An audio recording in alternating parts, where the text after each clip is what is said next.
Ата-ана тарапынан жіберілетін 4 қателік. Ішкі істер министрлігі ата-аналар тарапынан жіберілетін соңы ауыр зардаптарға келуі мүмкін қателіктер туралы жазба жарияланды. Мұнда балалардың қауіпсіздігі, түрлі қылмыстардан аулақ болуы, зорлық-зомбылыққа ұшырамау үшін кеңестер берілген. Бұл кеңестер балаларымыздың дін саласындағы түрлі келеңсіздікке ұшырамау үшін де маңызды. Соның біріншісі балаларды қараусыз қалдырмау және кіммен араласатынын қадағалау.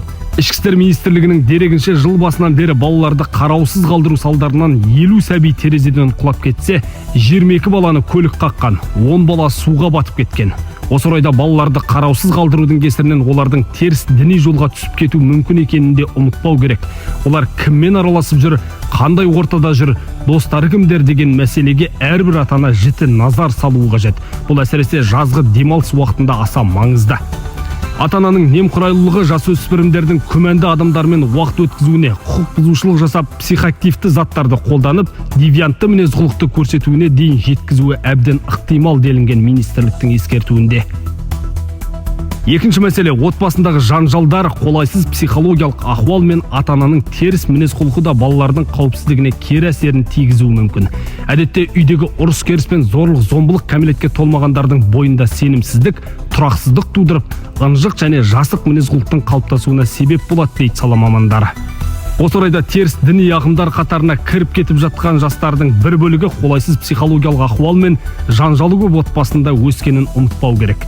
Үйіндегі ата-анасынан, жақындарынан рухани қолдау көрмеген жас жеткіншек өзіне қамқорлық жасаған болып, бұрыс идеологиясын тықпалайтын топтардың құрығына оңай түсуі мүмкін.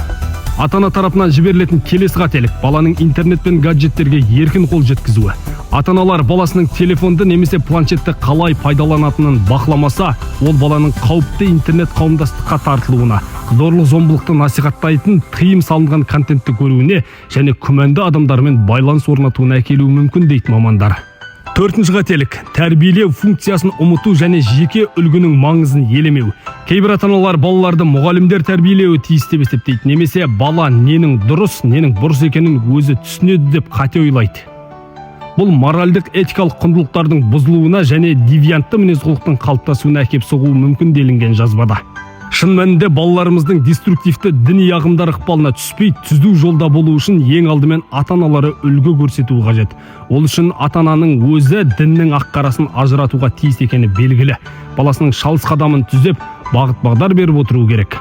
Өйткені тәрбиенің негізі отбасынан бастау алатыны талқыланбайтын тақырып.